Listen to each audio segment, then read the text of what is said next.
उत्तराखंड में बीजेपी के प्रदेश अध्यक्ष महेंद्र भट्ट ने दिसंबर महीने में होने वाली ग्लोबल इन्वेस्टर्स समिट के जरिए राज्य में भारी निवेश की उम्मीद जताई है। उन्होंने कहा कि समिट होने से पूर्व ही धामी सरकार ने 1,24,000 करोड़ के MOU साइन किए हैं, जो कि ऐतिहासिक है। उन्होंने कांग्रेस पर निशाना साधते हुए कहा कि जो कांग्रेस इस समिट पर सवाल उठा रही थी, उन्हें आज जवाब मिला है और सीएम धामी सीमित साधनों के बावजूद राज्य में बड़े निवेश को ला रहे हैं। इसके लिए सीएम धामी को बधाई। आपको बता दें कि दिसंबर महीने में होने वाली ग्लोबल इन्वेस्टर्स समिट की तैयारियों में जुटी धामी सरकार को देश की आर्थिक राजधानी मुंबई में बड़ी कामयाबी मिली है। मुंबई में आयोजित हुए रोड शो के दौरान कुल 30,200 करोड़ के MOU साइन किए गए हैं। इसी के साथ अभी तक हुए MOU का आंकड़ा 1,24,000 करोड़ के पार पहुंच गया है।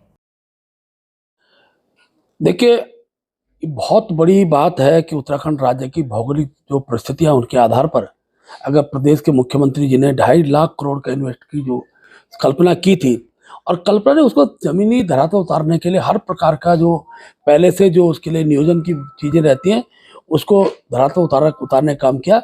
और 1,24,000 करोड़ रुपए की इन्वेस्टर के MOU साइन हो चुके हैं। और मुझे बताते खुशी है कि जब भी इन्वेस्टर जब पुष्कर धामी से मिलता है तो इतनी संतुष्टि रहती है कि हर प्रकार के इन्वेस्ट की दृष्टिकोण से वो मुख्यमंत्री का आभारी व्यक्त कर रहे हैं। तो ये प्रश्न खड़े करना है कि भाई किस नीति के आधार पर हो रहे हैं, ये इन्वेस्टर जो है ये उद्योग लगा पाएंगे नहीं लगा पाएंगे, ये अभी तक का कांग्रेस का जो नजरिया इस बात को प्रदर्शित करता है कि अच्छे कार्य को भी देखने का, समझने का प्रयास कांग्रेस मुख्य विपक्षी दल होने के नाते नहीं कर पा रहा है। और मैं कह सकता हूँ एक बहुत बड़ा कार्य उत्तराखंड के दृष्टिकोण से पुष्कर सिंह धामी जी धरातल पर उतारने का काम कर रहे हैं।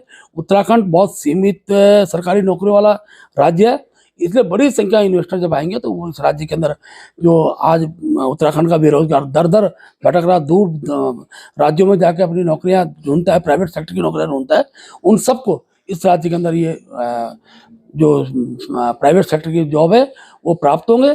और इसका जो स्वागत होना चाहिए, मैं आज कह सकता हूँ युवा मोर्चा से लेकर समाज के युवाओं से हम लोग बातचीत कर रहे हैं, तो एक इसके प्रति सकारात्मक संदेश युवाओं के मध्य जा रहा है।